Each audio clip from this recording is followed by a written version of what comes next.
Hi everyone. Today, the anatomist who looked for the missing organ, Aristotle's Hylomorphism, and the soul as form.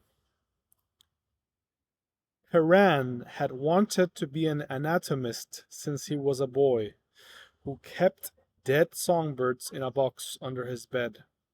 And by the time he was apprenticed to the naturalist Zolt, he had exactly one question he wanted answered before any other. Where in the body of a living thing does the soul actually sit? Zolt let him find out for himself, which meant letting him dissect. He started with a thrush that had struck a window and died within the hour, its blood still warm when he opened it.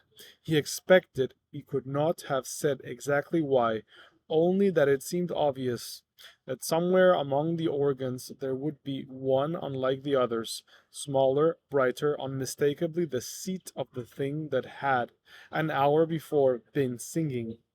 He found lungs, a heart, a crop full of seed, a fine architecture of hollow bones built for lightness. He found nothing that looked like a soul, nothing set apart from the rest, no separate organ he could hold up and say, "This is what made it alive. And now that I've removed it, the rest is only meat." "Perhaps it's too small to see," he told Zolt. "Perhaps I need a finer blade." She didn't laugh at him, which he appreciated later once he understood why she hadn't needed to. "Try the acorn instead," she said. "It's a simpler question, asked the same way." He split an acorn open and found, of course, nothing that looked like an oak tree, no miniature branches folded up inside, no tiny leaves waiting to unfurl. Just the pale, undifferentiated matter of the seed.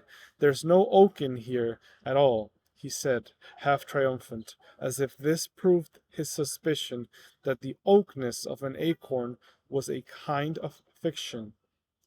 "And yet, planted," Zolt said, "and in 30 years there will be an oak standing where you planted it, and not a rose bush, and not a fern. Something in that acorn was already in a sense an oak, not an oak sitting folded up, small inside the shell, waiting to be found by your knife, but an oak in potential, a capacity, a direction, a whole way of unfolding that was already proper to this seed and no other.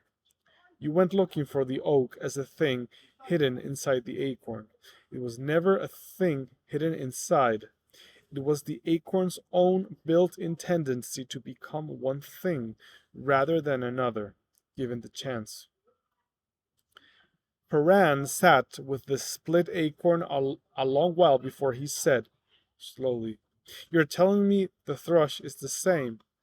That I went looking for the soul is an organ tucked in among the others, a hidden thing sitting there, whether the bird was singing or dead on my table. There was never a hidden thing to find. In the same way, there was never a folded up oak in the shell." "There's an old saying I favor," Zolt said. "If the eye were an animal in its own right, sight would be its soul. Take the eye out and it stops seeing, not because you've removed the seeing from it and left the eye behind, as if seeing were a separate small object you could extract and keep in a jar, but because the eye's seeing was never anything apart from the eye's own living activity. Once it stops being a living, functioning eye, there's no separate thing called sight left over to go looking for. It isn't hiding somewhere else. It simply isn't anymore because it was never a thing to begin with. It was the eye, alive and working, was doing." "So the soul isn't the bird," Pyron said. It's it's the thrush's own organization, alive and active, its capacity to nourish itself, to sense, to fly, to sing, all working together as one integrated whole. While the bird was living, that organization was the bird's soul, exactly the way the oak becoming was the acorn's whole character, not a separate writer sitting inside it. And when you opened it with your knife, you dissolved the very organization you were hunting for, which is exactly why no blade, however fine, will ever find it sitting among the parts. Byron's dissecting table isn't really about anatomy, or at least not about anatomy. It's a dramatization of a foundational and often misread doctrine from Aristotle, developed mostly directly in the anima, on the soul, and grounded in the broader metaphysics of the physics and metaphysics, the theory usually called hylomorphism, from hyle, matter, and morphe, form. Aristotle holds that every natural substance, every living thing in particular, is a compound of matter and form, and that neither one alone is the substance. The matter of a living body is what Pyrrhon finds under the knife: flesh, bone, the physical stuff. The form is not a second physical ingredient added to the matter, the way flour and water are both ingredients in bread. The form is the organizing principle that makes this particular arrangement of matter, this kind of living thing, doing this kind of activity rather than an inert heap.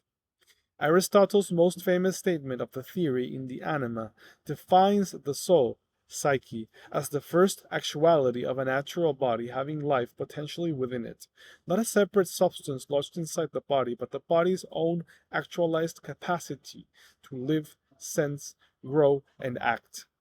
This is why the eye analogy matters so much, and why Aristotle uses it himself. Sight isn't a separate object housed in the eye that survives the eye's destruction, ready to be found elsewhere. Sight is what a properly organized living eye does. Take away the living organization, and there's no residue called sight left to locate, because it was never a thing distinct from the organized activity in the first place. The soul, on this account, stands to the whole body exactly as sight stands to the eye, which is also why, for Aristotle, the soul cannot survive the death of the body as a free floating substance.